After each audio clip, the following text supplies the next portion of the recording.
Hi, everybody. This is Arthi from Human Chapters. I'll tell you a little bit about this platform. Humans are living narratives with the past, present, and future. These narratives constitute of a number of chapters across a lifespan. The aim of these conversations is to highlight a chapter of the narrative and unpack its connections to other chapters. I don't care whether people are natural storytellers, but each person has a worthy story to share. In acknowledgement to country, we acknowledge the traditional owners and custodians of the lands on which we are. We pay respect to their tribal elders past and present and emerging. We celebrate the continuing culture and we acknowledge the memory of their ancestors. Today, we are talking to Daryl Michel, and we're going to be talking about his chapter, which is titled What Almost Wasn't, and a bit of a subtext of different identities. Welcome to the platform. Daryl, tell us a bit about yourself. Yeah, thank you so much for having me, Artie. I'm really excited about this conversation, uh, and not a conversation that I've had on a regular basis. That's for sure. So this is opening up a conversation, being vulnerable for sure, in terms of what we're talking about. I am an educator, a researcher, an author. My career started over 30 years ago as a school teacher, and my career then over time moved into positions of being like an instructional coach, into more leadership type uh, positions, and it's mostly been uh, at the um, like the secondary, collegiate level. So I do have a position now for almost 20 years at a university in the United States, and continue to provide support for schools, school districts, teachers. I mean, so many people across the United States, and I branched off and started my own consulting business several years ago called BA Change, with this tagline of many individuals, infinite possibilities.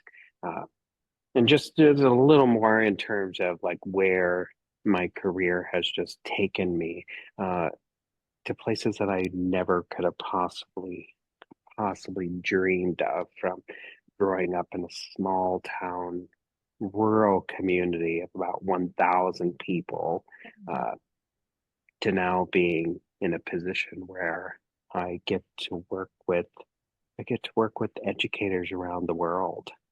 So uh, quite the journey for me over my years.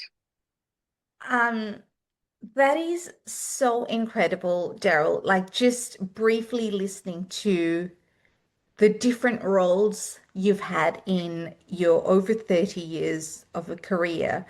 But what struck out, or what really stood out to me was be a change, many individuals, infinite possibilities. Now, just before I started recording this conversation, you mentioned this almost didn't happen, which is actually part of that chapter title, What Almost Wasn't. And Mhm. I'd love for you to, before we talk a bit about the career, to for you to tell us why you almost didn't become an educator. Mhm. Yeah.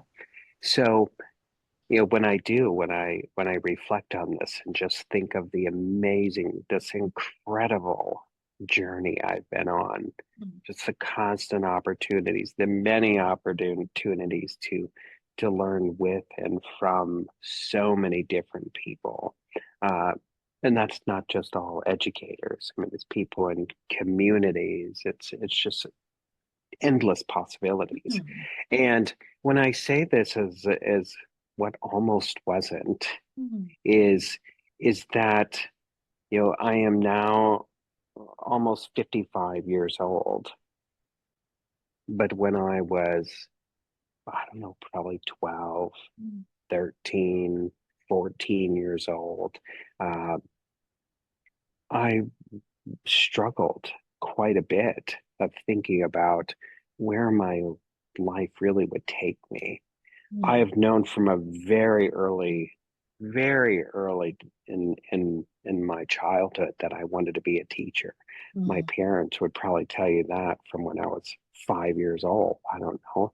Uh, when I was in what you would say gear five in my fifth grade, sixth grade, sorry, in this time capsule that we wrote for and was put away for graduation, high school graduation, that I was going to be a teacher. Mm. Um, so always this this narrative here of I knew what I wanted to do very, very early in life.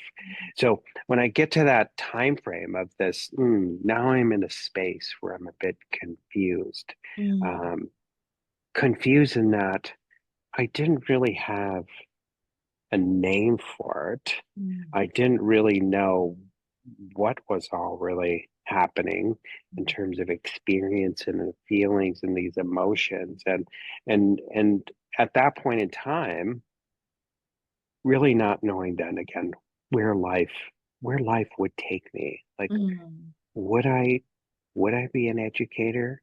Would I need to choose something else?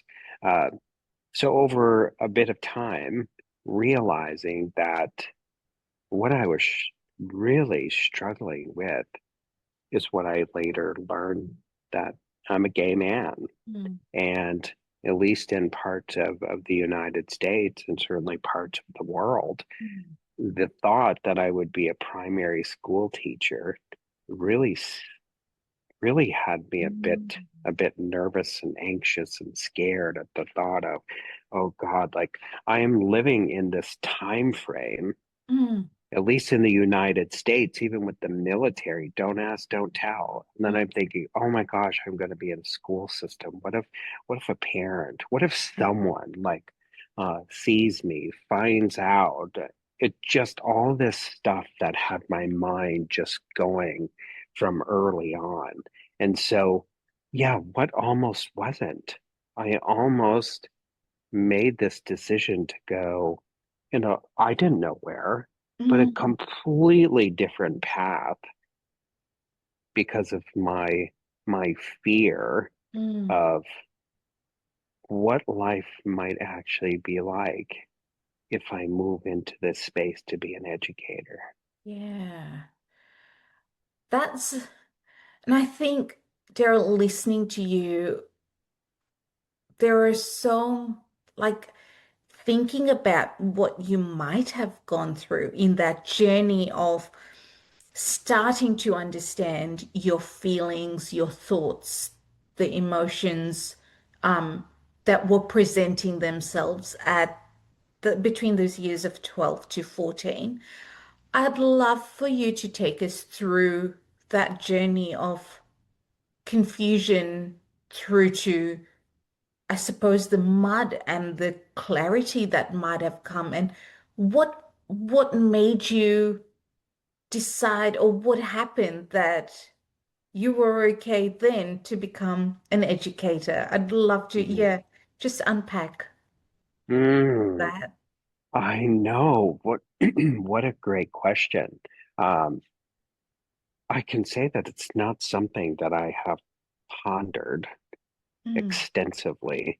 Um, at all. That's Mm. why, like I said earlier, like, oh, this is about being a bit brave and vulnerable here, Yeah. exploring something that many people may, who are in similar situations, Mm. maybe have undergone and had similar Yes. stories or experiences.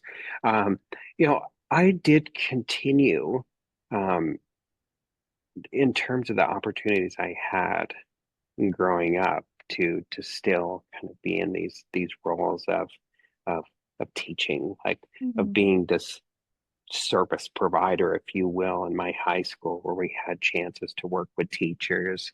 Um, and so I still had the opportunities to continue to that. and there are still people who, over time continued. Yep, you can do whatever you want. You can be whoever you want to be. Get your education. Yeah, that all sounded great. Mm, It still wasn't solving this who who am I sort of mm, this path.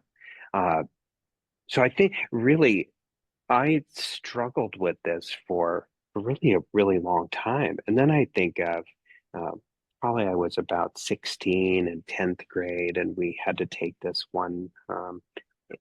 assessment, mm, kind of that helps to get you to think about a career.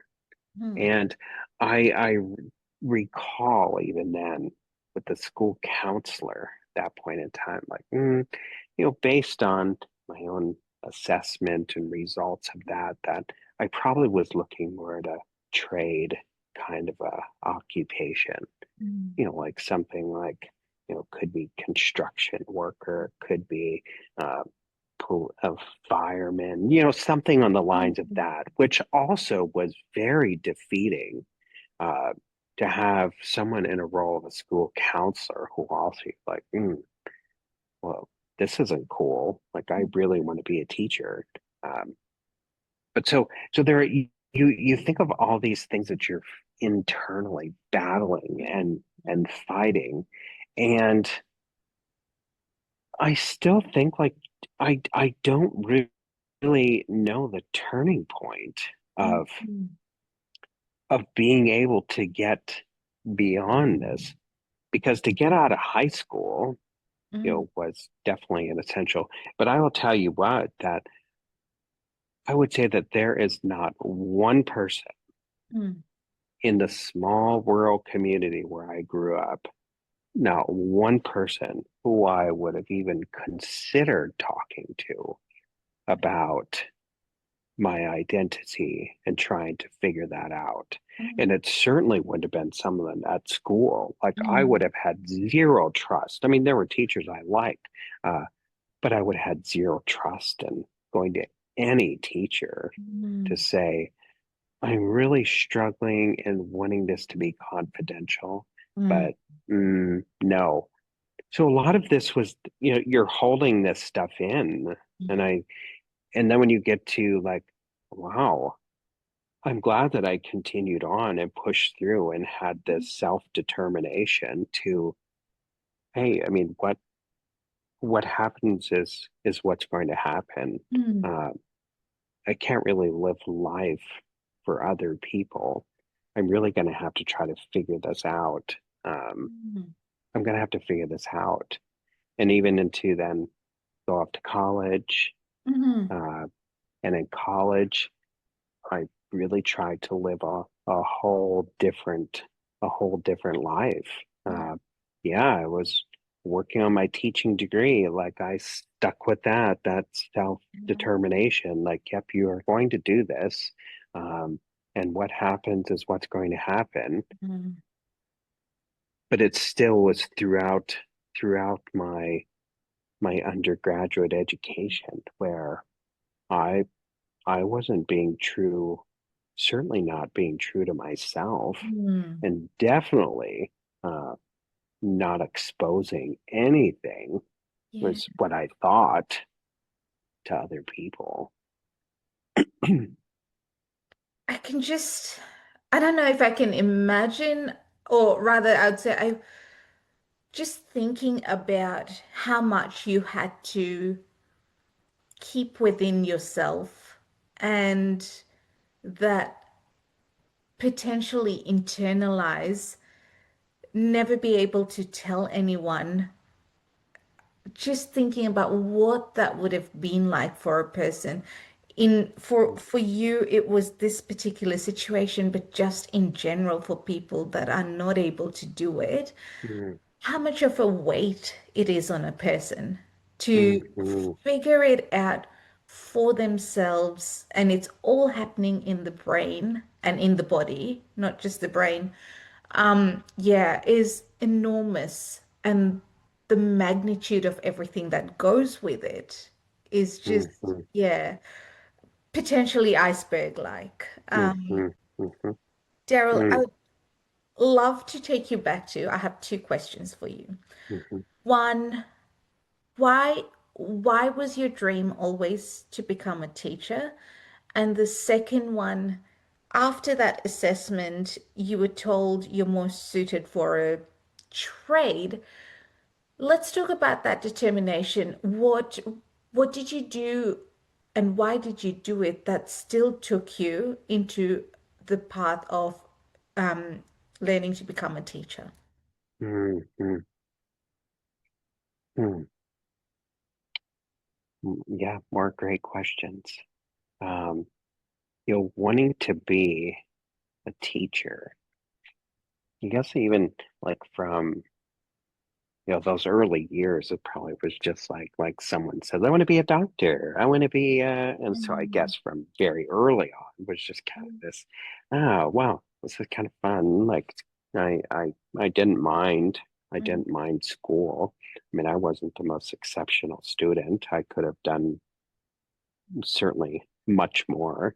mm, I think though, at times when I think back, it's like, but people have no idea mm, what else I was really trying to figure out. It's like, hey, go do school and do well in school. Okay, yep. Uh, but you have no idea what else is going on deep inside as to, there are other more pressing things for me than doing school and doing it well. Uh, and when I think there is she was a special education teacher in the community where I grew up, so small town, rural Iowa. Uh, and I had opportunities.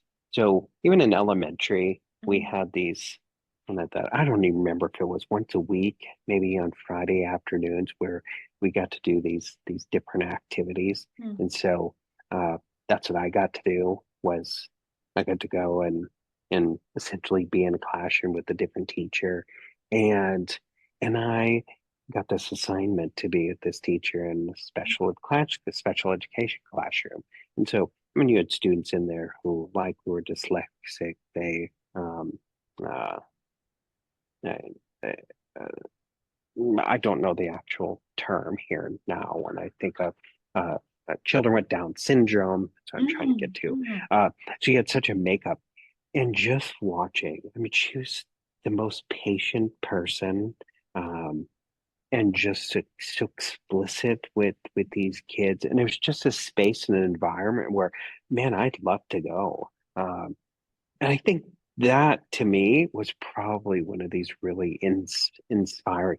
mm, When I started my PhD program, uh, and I reached out to her to just ask her questions about leadership and just her own, when she thought of me when I was young, and her response said, "I don't know why you're asking me. You're the one who's getting a PhD. You're the one who's going to get a doctorate." I'm like, yeah, but you were one of the individuals who were such an inspiration uh, in so early on mm, in my upbringing in elementary school. So there was certainly a passion, of watching, and I got to continue to work in that classroom for years, mm, just over years. So I got to keep and making these connections with their families. mm, Uh, so that the drive of being able to work with some of those students, and it just seemed almost like the the teaching part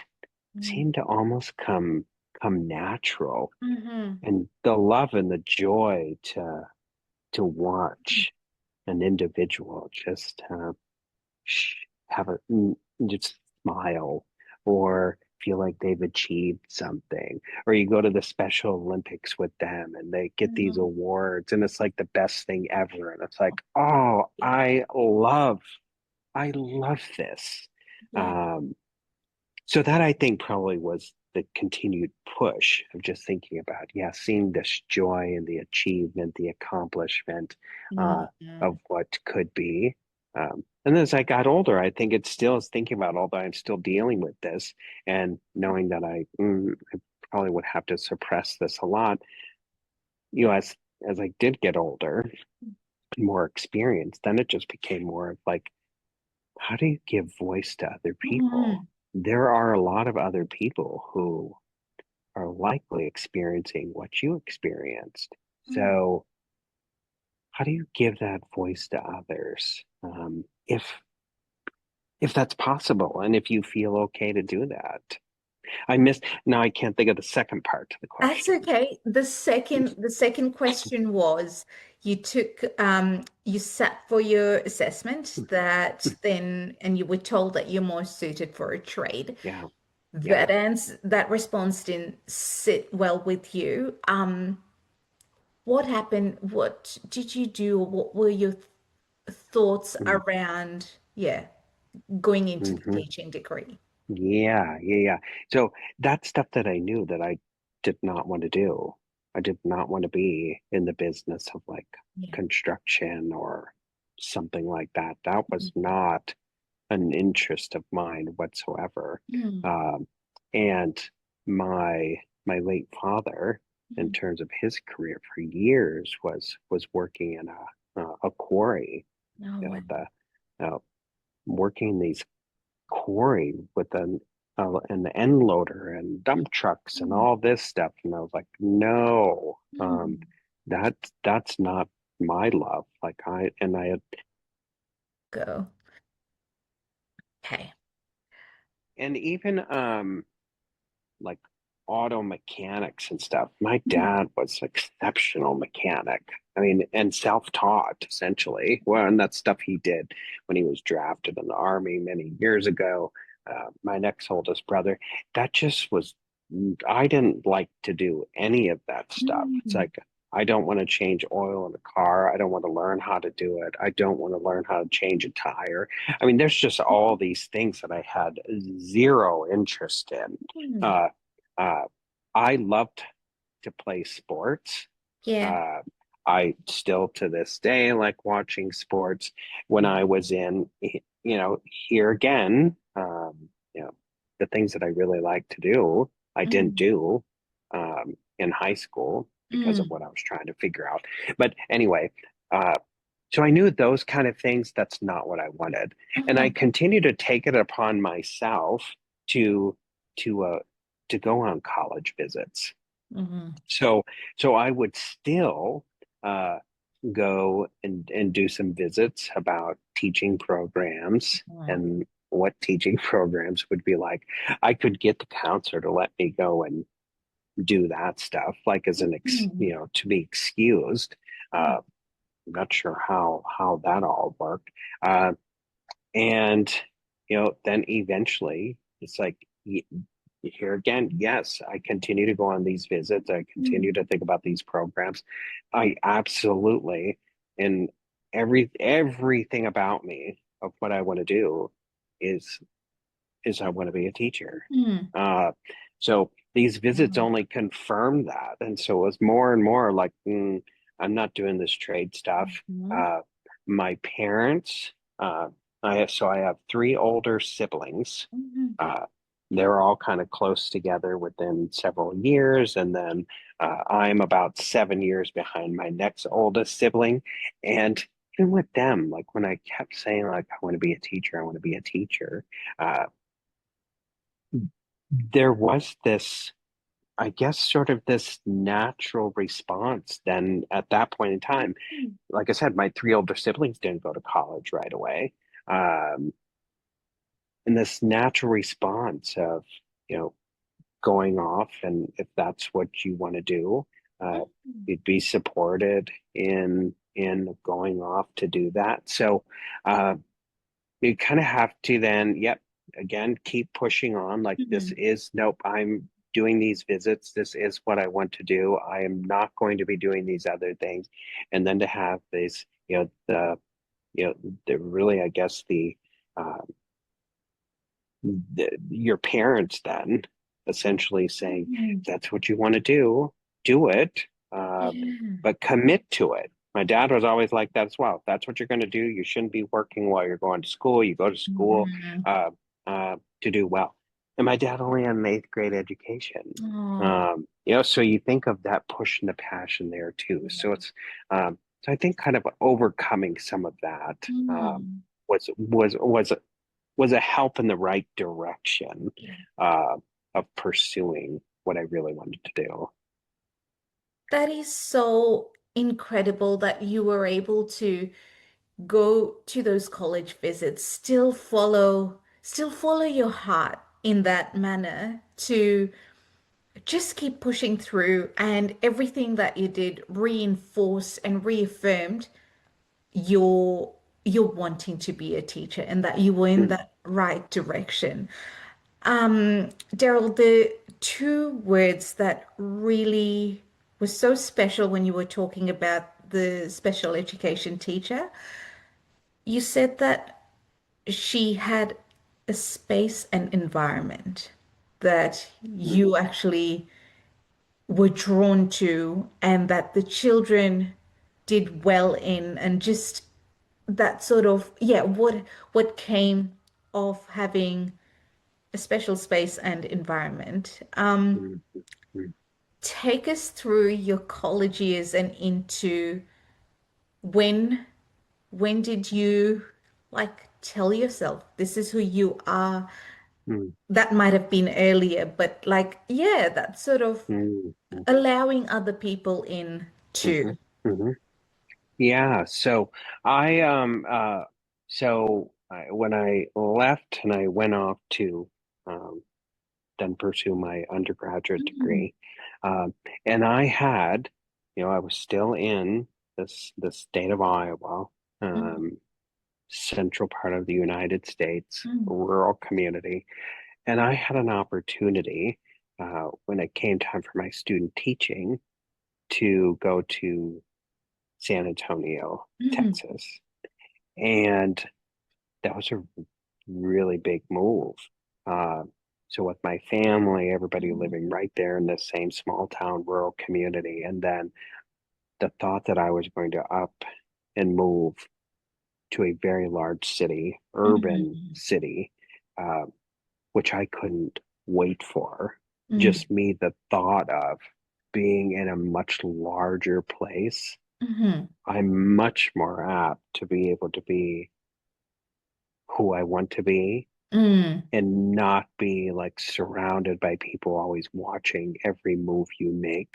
mhm, Uh, so this the movement to the bigger urban community was probably one of the best things that I ever did. mhm, And even though like while I was still in the classroom teaching, I I was starting to become more and more aware mhm, then of okay, yep, I'm gonna I really still have to kind of figure this out mhm, because I don't see myself as being again in this primary school and being an openly gay man. mhm, Uh, I'm going to be teaching in this primary school and I will just live as a different human being while I'm mhm, here.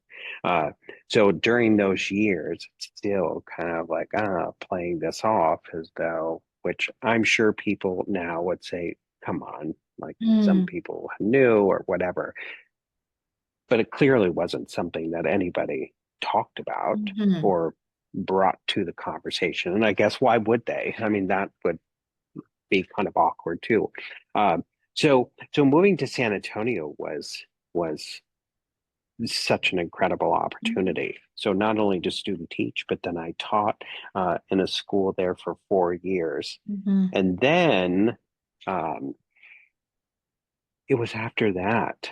I mean, imagine this now. Like I'm moving to San Antonio probably around 22 years old, mhm, uh, 20, probably. Um, 4 years. So probably close to 26. yeah. And then I accepted a position with an organization, a research-based education organization out of Johns Hopkins University. Mm, wow. And that was the real turning point for me. Oh, And that is the experience and the people whom I was then working with. Uh, mm, I felt like there were a lot of people Mm, like me. Uh, yeah. I was in a place where I didn't have to hide who I was Yeah. because there were other people like me, uh, males, females, Mm, like this is this is really, really something. mm, So when you go back to this whole what almost wasn't, mm-hmm. I could have given up all this. I could have stayed right there in the state of Iowa, and Yeah. who knows what my life would be like uh, Yes. had I not made again this really big decision to move away to a Mm, large urban community, uh, and then to continue to move then on to these other opportunities. Yeah, mm, that experience then, I I would say really started to allow me to mm, become more of who I was. You still, though, depending upon where you're at, I think mm, there's still, at almost age 55, there is still this constant and ongoing internal battle, depending upon where you are, yeah. of, well, who are you today? Mm, How are you going to present yourself today? yeah. Because there would be some countries where, well, no, I'm going to have, this is going to have to be different. And Mm, even in the States, certain communities, you'd be like, I'm going to have to really think about what I say, how I say things. mm, Uh, I still find that in my experiences. yeah. And Daryl, if you think about it, I've been writing the ages that you've given me, but that, say, from 12 years till 22 years, that is a decade filled with this whole conversation that was just within yourself and wasn't no one else was permitted to it or privy to Hmm. it. Hmm. Actually, not even till 22 years, sorry, till 26 years. That is 14 years of a very personal conversation and evolving with age, evolving with the person you were becoming. I'd Hmm. love to know that turning point. And you said there were people like me. Hmm. That what happened in that space when you started working and took up that position and you realized that it's a space of belonging. Hmm. Tell us about that. What was it Hmm. like? What and how did your internal dialogue shift? Yeah. Yeah, right. When you think about this, that Mm, in the I mean, and you can understand why some people can't deal with mm, that internal pressure and mm, dialogue of belonging, not belonging. Uh, and yeah, that's a lot of years mm, of that internal struggles with mm, yourself. And that's why even with my siblings, my parents, others, who was like, or just these general rules and things that mm, people put in the governments. Like, you have no idea what this is like. Zero mm, knowledge of what this could possibly be like. mm, So when, moving on and then into some of the first experiences. I mean, I just think some of the very first days of starting my work at Johns Hopkins and meeting people, and even if someone talked about like, oh, my partner, my this, and I'm like, wow, now isn't this something? Um, I didn't have, I mean, a few experiences of that. I mean, a friend of mine who I met when I first moved to San Antonio, we're still really good friends to this day. Uh, I'm like, but also having to live in a different way. I mean, mm, through military experiences. Um, but that I think the turning point let me really understand that you have a community, you that sense of belonging, to have people Yeah. to really talk to. Uh, you don't feel threatened Mhm. by anyone. You don't feel like you have to pretend to be someone you're not. Yeah. It's you can be true to yourself Hmm. and talk about talk about a sense of relief Yeah. of then being able to be able to talk.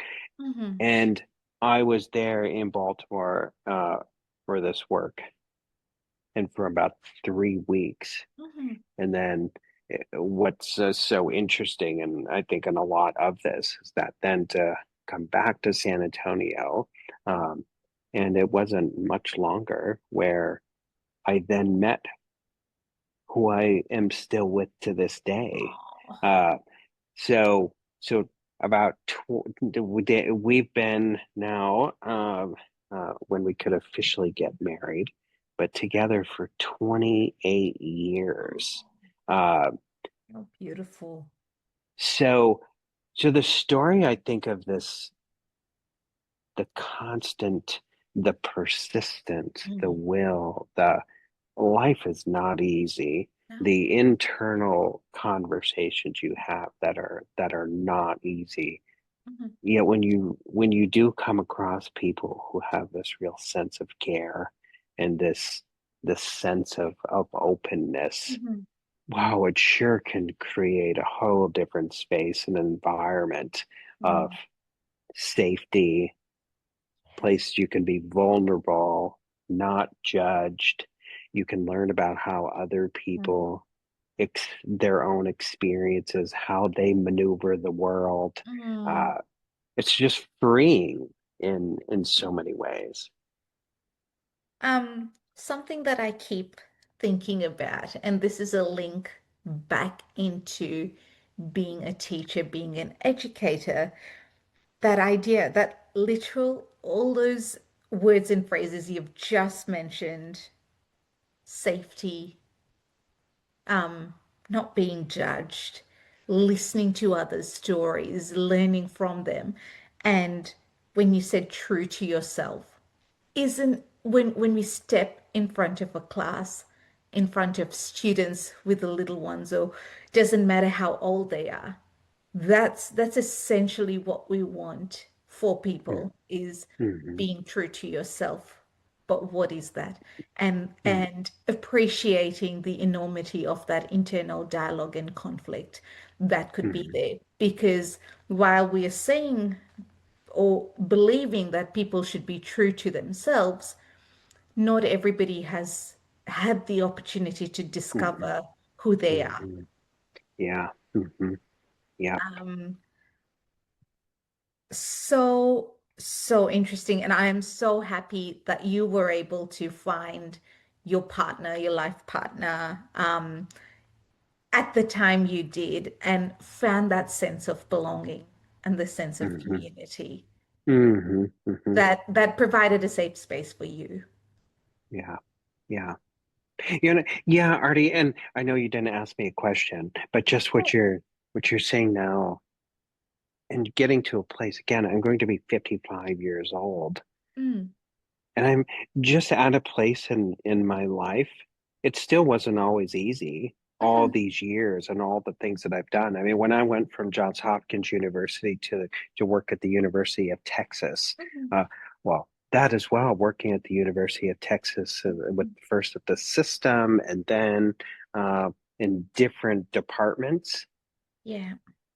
at the university, it's so freeing in a way, uh, in terms of of who you're interacting with, Mhm, engaging with, who you are, just this sense of I can be who mhm, I want to be. It's freeing, and leading up to really to today mhm, and what I do. It's like this is who I am. mhm. Uh, I don't hold back in terms Yeah. of like, hey, who I am, who we are, I should say, as a Yeah. partnership Yeah. and a couple.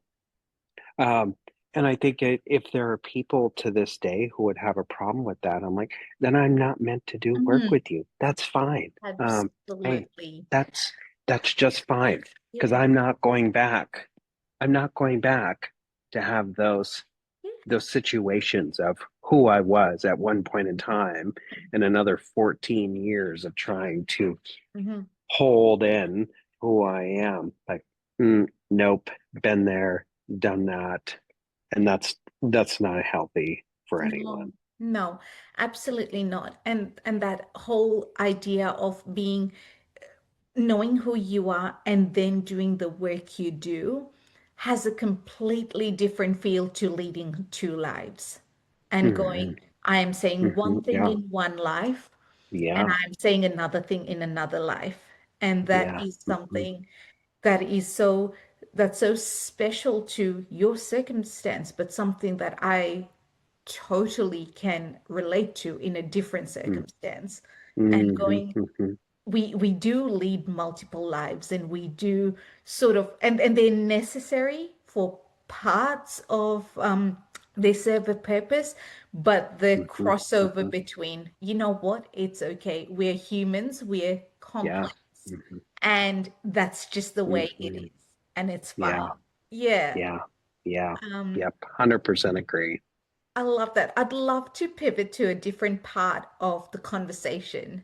And this is more to do with your career now. And before recording, I was curious about your work in metacognition. And I'd Mhm. love to for you to tell listeners what you do right now. And perhaps if we could talk a little bit about metacognition, what it is and its importance in education, but not just that, its importance in life in general. Mm-hmm. Hmm. Yeah, I mean, right now, really, I mean, the work that's taking me has taken me to a more global audience. I mean, so I Mhm. national, international work. Uh, I co-authored a book called titled Student Focused Coaching with Dr. Jan Hasbrook. I've written a second called Instructional Leadership and Student Mhm. Focused Coaching. Um, I'm working on my third one with the same publisher, doing my own. But I've also had these opportunities to connect with other researchers, scholars, practitioners in so many parts of the world, including right there in your own backyard with some researchers at La Trobe and some of the practitioners. So it's just been phenomenal in terms of being able to live in this space of coaching Mhm. and leadership Mhm. and how uh, coaching to really about staying curious with people and being present and asking questions. And to me, that's all thanks metacognition. We're having these conversations with different people, trying to understand, you know, how their minds work, what they're Mhm. thinking, how their perspectives might be similar or different from your own. Mhm. Uh, but in the coaching space where I am, it's everything we do is for students. Mhm. We don't just make decisions on uh, personal feelings, personal well-being, beliefs. It's let's really think about the students whom we're working with and grounding what we do in what we know about student data, student Mhm. evidence, Mhm. and then how do we then creates create a system of these different supports to really think about Mhm. our impact. Uh, I'm not going to say that this would be the work that I would do like when I was growing up to get teachers to see, hey, I mean, who's sitting in the room? I will say though Mhm. that I I am fine pushing people, not necessarily to say understand people's personal identity per se, Mhm. uh, but we can think of those in terms of people's different ways of being, such as how how someone reads, how someone interacts in mathematics, how they interact with other people, and not assuming that you know anything about anyone sitting in front of you. Uh, There might be 20, 25, 30, I don't know, uh, students sitting in front of you in a classroom. And to me, the questions are really, what do you really know Mm, about every one of these kids? mm, I'm not just talking about what do you know about them personally, mm, like these personal identities, although maybe that would come mm. because in this metacognitive space, you're creating safety Yeah. and you're creating these opportunities for social interaction. And maybe people will eventually see you in the light of you are a trusted individual. You Yeah. are someone I likely could confide in. Like I Mm, really feel like I could come and talk to you. Uh, but even in the relationship then of that kind of work that I do in different mm, schools and with different individuals, it's when we think about the metacognition part as mm, well, it's don't assume that everyone sitting in front of you whom you're teaching mm. interacts with things like you do. Yeah. Like you might have 20 years of teaching experience Mm, and you have 13-year-olds sitting in front of you. mm. Like how does each of these 13-year olds interact with a literary text, an Yes. informational text, a math problem, Mm-hmm. the obstacles they face, the ways they try to overcome those Mm, obstacles, the questions they have, the connections they make. I mm, mean, all of that uh, around metacognition. mm, Uh, and at the DSF there, at the Australian National Dyslexia Conference that I was at in Perth, one of my sessions, was about these metacognitive conversations. And and what's really interesting there is like, I mean, we could do things with math problems, but one of the activities and the experiences of of you get these pipe cleaners. mm, So as one partner getting a few pipe cleaners, mm. and with these having to take and create uh, a creature, whatever they deem to be a creature that could stand on 2 feet. But as they're creating this in a very specific amount of time, Mm, they're talking out loud. They're saying all the things that's going on in their head, like, how would I twist this? What creature am I going to make? I don't know what to do. I'm stuck. I'm stumped. How do I get this? And yeah. your partner is writing all of this down. And so it's an opportunity then for someone to experience this. And then you flip the experience. So now the other person does this. And now you end up with a way to compare. Like, how did we go about this same situation?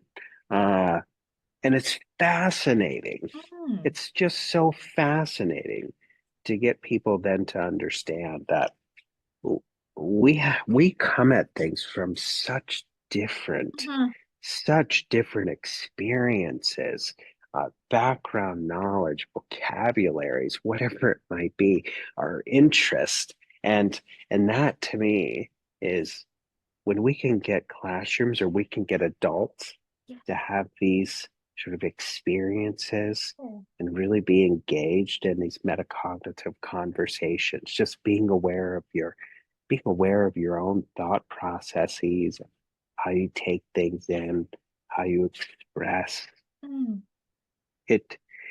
You learn so much about people versus come in the classroom, sit down, and now here we go. I'm going to tell you what you're going to do, and then you're going to practice. So, like, you know nothing about these kids. mm, mm. And I appreciate that so much, Daryl, that talking about don't assume that anyone sitting in front of you knows about anything and interacts with the material the way you do. And I Mhm. think this is something, regardless of education, regardless of the field you're working in, that it's almost a default that it can happen because that's Mhm. how that brain works, and that idea of, oh, what if they don't know? That Mhm. that's a Mhm. a sense, and I don't know if I'm correct, but that idea of empathy and Hmm. going into, oh, maybe it's not known. Why would I assume that all of this is known? And why is Yeah. that? Yeah, like actually going back to yourself and asking, well, Hmm. why do you think? Why is it an assumption? Hmm. What are these Hmm. experiences? And almost unpacking that bias too as an Oh, yeah. adult. Yeah, Hmm. going, Hmm. yeah. Absolutely. Yeah.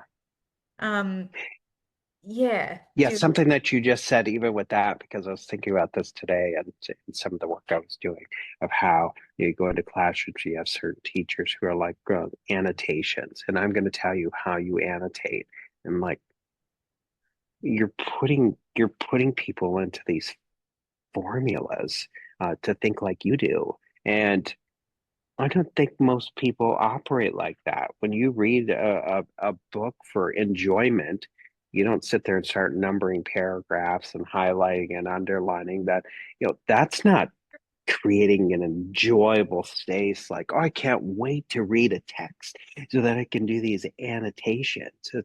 Uh, you got to try to figure out though how you process this. And I think for people in education or even in other areas, I mean, just think even in healthcare or whatever, it's sure, um, a doctor might ask you a lot of questions, but you also, to me, I'm also thinking that from the minute I walk into the office of a clinic, yes. how people treat you, how they interact with you, Mhm. communicate with you, already starts to create this sense of, does this place seem safe? Does this Yeah, place seem like I can like say what I want to say, or uh, does this not feel yeah. um, like a real safe space?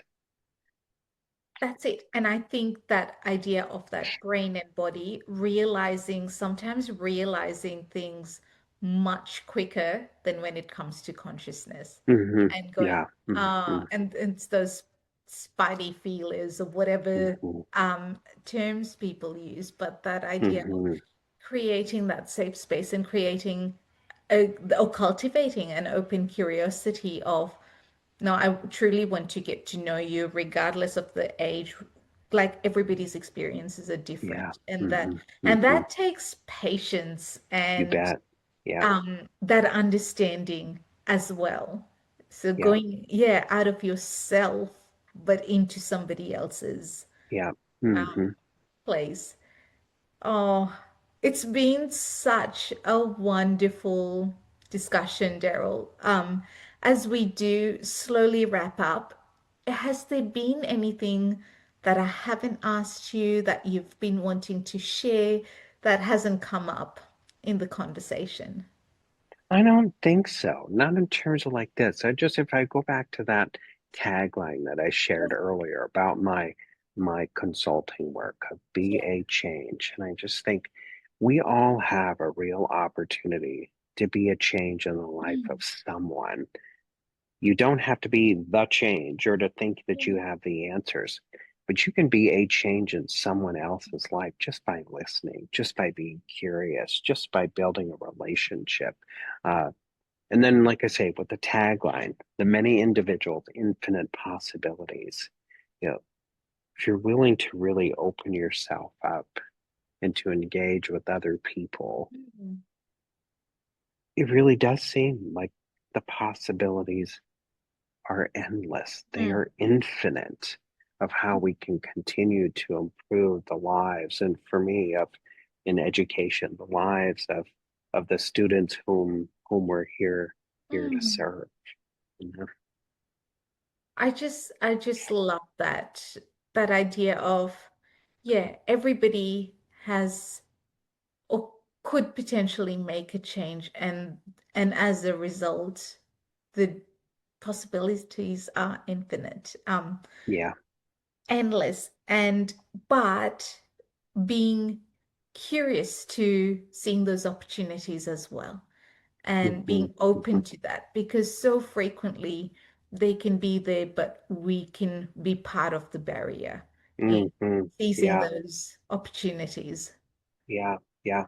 And I think for me, I mean, to share this story, like I will have no problem like to take and to share this with others. And my hope is that I, if there are other young and younger individuals, maybe there are other people in positions that, Mm, hey, if someone listens to this and comes away with really being persistent and mm, continuing to pursue what it is you want to do and not letting other people yeah. run your life or to tell you what you should and should not do, you Mhm. know what, hey, then this conversation's been a huge win, hopefully for others. Absolutely. And I'm so inspired by it and just so thankful that your path led you to what you're doing now and what you've been able to give the world. That's Yeah. your gift. But